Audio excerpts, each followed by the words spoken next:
Good evening, everybody. This is Brianda. How would I say that? And welcome to our hell. Cue evil laughter. So what are we gonna do today? We are going to tell our personal paranormal stories. Alright, I'll go first. My story started Hallows Eve in a party during high school. And I was just out there being ratchet. I'm just kidding. This is when we lived in our other house. Oh, okay, the white one. That other house was probably Haunted. We heard. It actually, the land that we bought it from, the house that was there burnt down except one room because rumors say There was a witch in that room.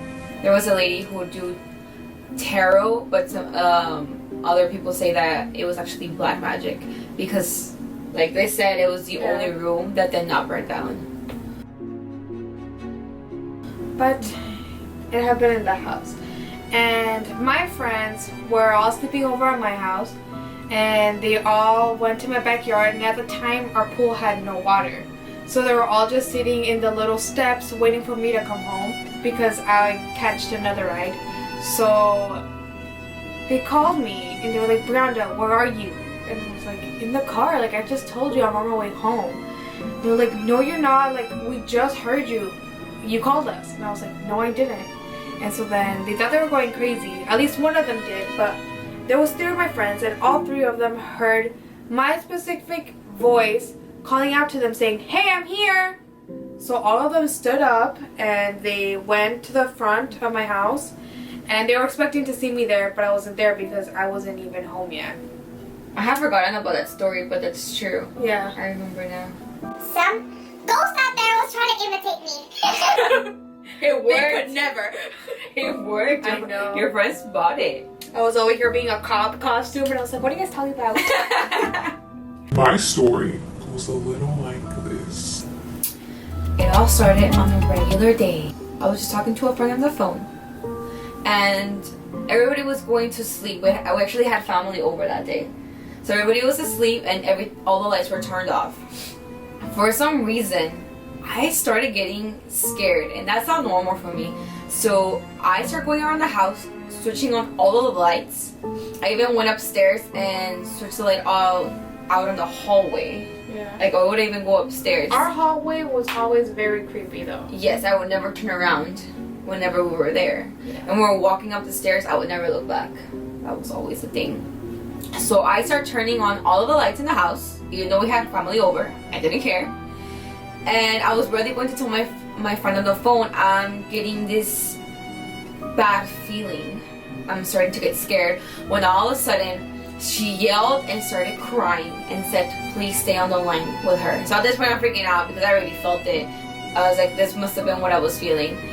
She said that on her TV, which was turned off at the moment, the Santa Muerte image appeared. So if you guys don't know that, so the Santa Muerte is seen in the Mexican culture as a saint, and these type of just typical people don't always have the best intentions, the ones who pray to this saint. And the stories around the Santa Muerte are not always the best. So she was freaking out and she begs me for me to stay on the phone with her. So I do, and I'm not sure how this went, but I think her parents came home. We hung up. The next day I see her at school and I ask her what happened. If she blessed the room or did she not sleep there? Did she end up telling her parents because she was really freaking out? So it turns out she didn't know this, but her dad actually had a candle lit up to the saint. So he just explained and he just calmed her down. So it kind of just stayed like that. And she said that there was black butterflies around her apartment complex, and that's not seen as a good sign in her point of view, and they went somewhere to get a cleanse, and it turns out that everything was okay, that was supposed to be a good omen, and that she had a protector. It was one of their family's friends was was supposed to be taking care of her as her guardian angel sort of way.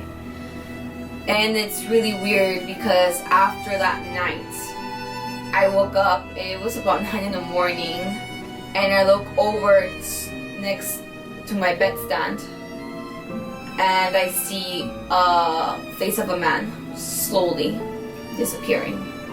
So when she tells me this, I describe the man. I'm like, does he look like this, your guardian angel?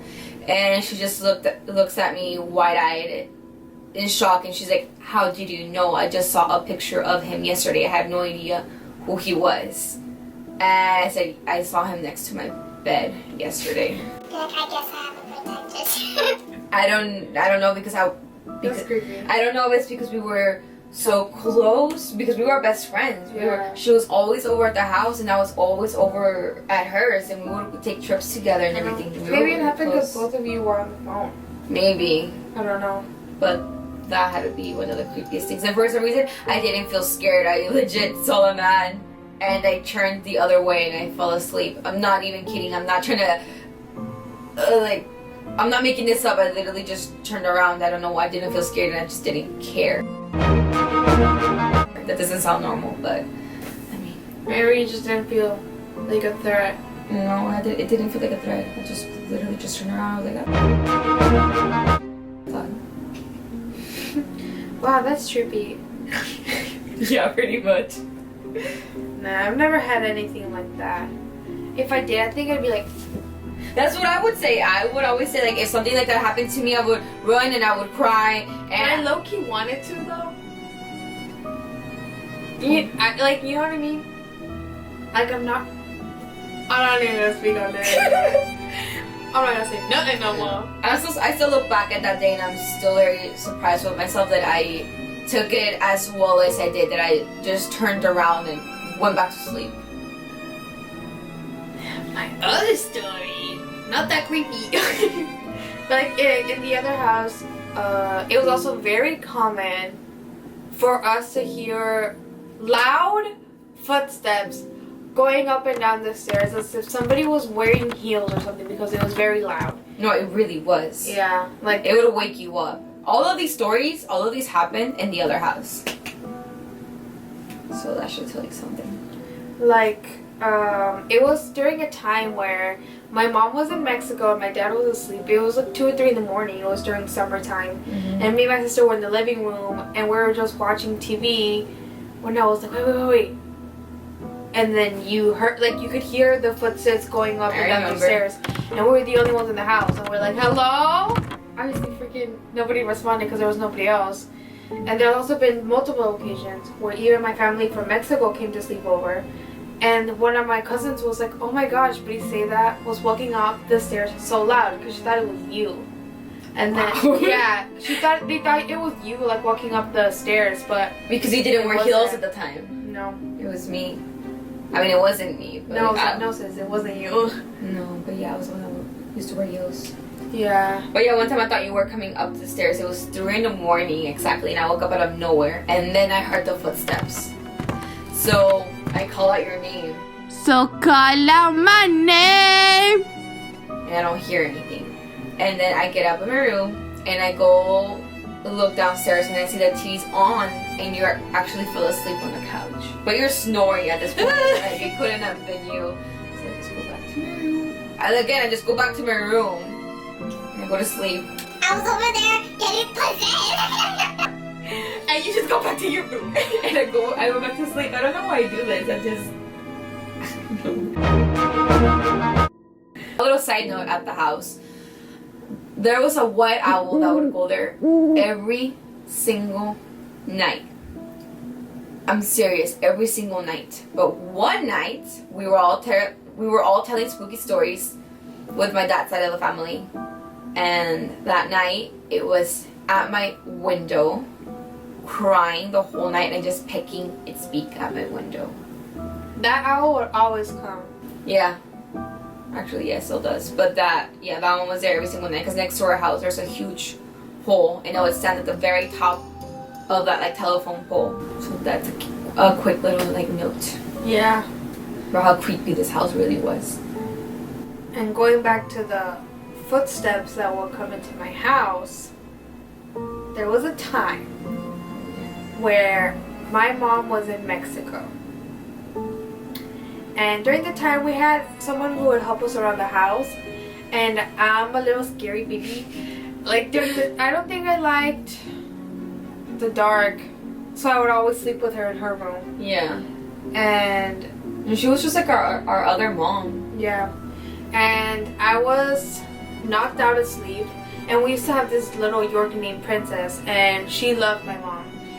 And then my housekeeper, she woke up because she heard the dog barking. As if, like, she thought my mom came back because Princess was barking. And she was hearing footsteps up the stairs. And she was like, look, like, her mom's already back. Like, I didn't know she was coming back a day early.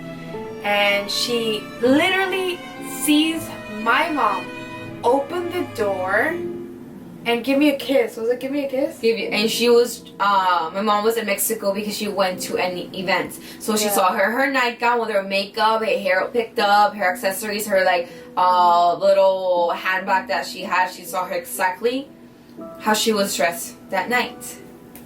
But the next day. Oh yeah. So like she comes in, gives me a kiss, and that's that. And then she wakes up early and she told my dad like, oh, I saw like your wife already came back, my mom. And my dad was like, what are you talking about? And she was like, yeah, like Princess was barking at night and I saw her come in the room and like give Brianna a kiss. She already came back. And he was like, no, she didn't. She's still in Mexico. And so when because my mom had just called him that morning, telling him that she was gonna arrive at 12 so he can go and pick her up. And then my mom was saying how that night she was really missing us and she really wanted to be back home. I don't know, maybe that's what she fell asleep and her soul was like. Because she said she wouldn't stop crying. She said she was crying the whole night because she felt this sadness, and then she just really wanted to come home. That she felt trapped. So if there was like a glitch in the universe, like a parallel thing, parallel.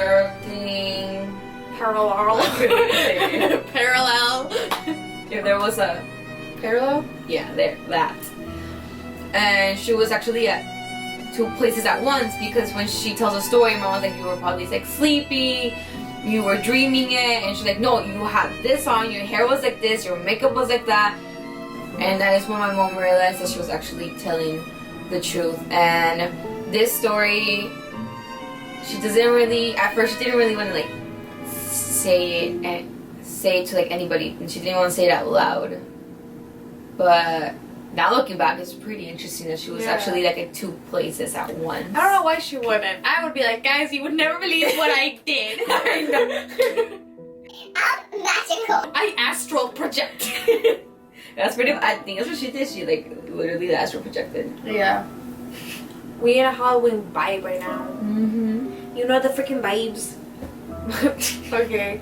We hope you guys enjoyed this video and hearing us talk. Don't forget to like, subscribe, and hit the bell. If you have any creepy stories, just write it down in the comments. We love to read them. That's it. Baby over. BB out.